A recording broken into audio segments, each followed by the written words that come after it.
শেষ দিন। আপনারা জানেন নদিয়া পার্বণ 2024 আন্তর্জাতিক লঘুচাপের একটা পার্ট ছিল ইন্টারন্যাশনাল ফটোগ্রাফি, আর্ট, স্কাল্পচার এবং এক্সিবিশন।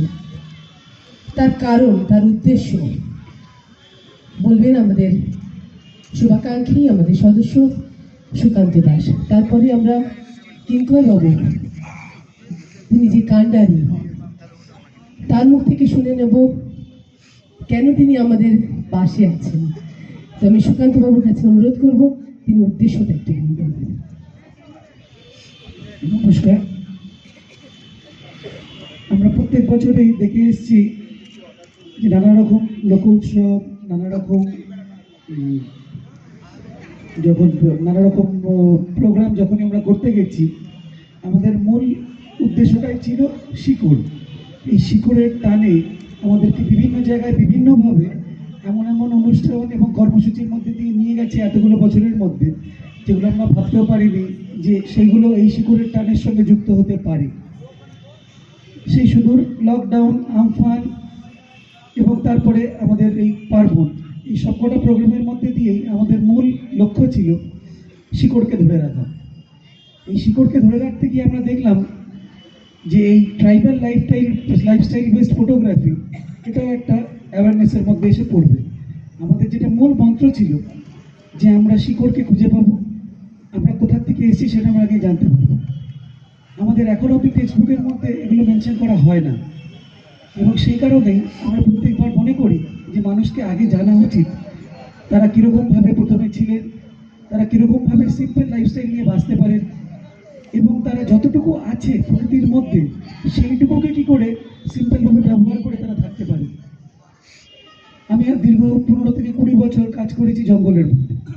সেই জঙ্গলে যখন ফটোগ্রাফি করতে যেতাম, ঠিক দেখতাম পাখি, পশু, তার সঙ্গে বাঘ, এদেরকে নিয়ে সবাই মাতামাতি করতো, কিন্তু ঠিক তার পাশাপাশি দেখতাম কোনো না কোনো একটা ট্রাইবাল কলোনি রয়েছে যেগুলোকে কেউ কোনোভাবে ইম্পর্টেন্স দিতেন। এবং প্রতিবারই দেখতাম এই জঙ্গলকে বাড়াতে গিয়ে সেই ট্রাইবাল কলোনির থেকে ট্রাইবালসদেরকে সরিয়ে এক জায়গা থেকে আরেক জায়গায় নিয়ে যাওয়া হচ্ছে। কেউ কিন্তু বলতো না যে চাষের জমিটি কিংবা যে শহরটি তৈরি হয়েছে সেই জঙ্গলের উপরে বেস করে সেই শহরটিকে কিংবা সেই রাস্তাটাকে আগে সরিয়ে দাও, দিয়ে আবার সেই জঙ্গলকে সেই জায়গা ফিরিয়ে দাও। এখন অব্দি দেখতে পাবেন ভারতবর্ষের বিভিন্ন প্রান্তে যখনই ট্রাইবাল ল্যান্ড নিয়ে কথা হয়, যখনই জঙ্গল নিয়ে কথা হয়, জঙ্গল বাড়ানোর কথা হয়, সবার আগে কিন্তু সরে যেতে হয় সেইখানে যারা তাদের অন্তত 5 থেকে 6টা পূর্বপুরুষ ধরে তারা কন্টিনিউয়াসলি সেখানে আছে, এবং প্রতি মুহূর্তেই তাদেরকে সরে যেতে হচ্ছে সেই জায়গা থেকে। আমরা সেই অ্যাওয়ারনেসটাকে গ্রো করার জন্য এই বছরে নতুনভাবে এই ফটোগ্রাফি, পেন্টিং এবং স্কাল্পচার ওয়ার্কশপটি আনতে চেয়েছি। আমার সেটা প্রচণ্ড ভালো লাগছিল আঁকার সময়, যখন স্যারেরা বলছিলেন যে তোমরা কি বেসের ওপরে আঁকবে। যারা আঁকতে এসেছিল তারা ট্রাইবাল লাইফস্টাইল সম্বন্ধে জানে, কিন্তু কি করতে হবে তারা জানে না। তারা জানে ওয়ার্ল্ডলি আর্টটাই হচ্ছে একমাত্র একটা ট্রাইবাল আর্ট, আর কোনো আর্ট নেই। এইটুকু অব্দি আমরা এখন পৌঁছাতে পেরেছি। ইন্ডাস ভ্যালি সিভিলাইজেশন প্রায় টেক্সটবুক থেকে চলে যাচ্ছে, কেউ জানতে পারছি না যে ট্রাইবাল আর্টটা কি, সেটা কেন এসেছিল। সেই উৎসটাকে ধরে রাখার জন্য এবং সেই অ্যাওয়ারনেসটাকে আবার গ্রো করার জন্য, আমাদের শিকড়টাকে আবার খুঁজে পাওয়ার জন্য আমরা এই উদ্যোগটাকে নিয়েছি এবছর। আমি আশা করি সেটাই আমরা সক্ষম হতে পারবো, এবং যেরকম আপনাদের পাশে চিরকাল থেকেছে সেইভাবে আমাদের এই প্রোগ্রাম এবং কর্মসূচি সাকসেস করিয়ে যাবো। Thank you.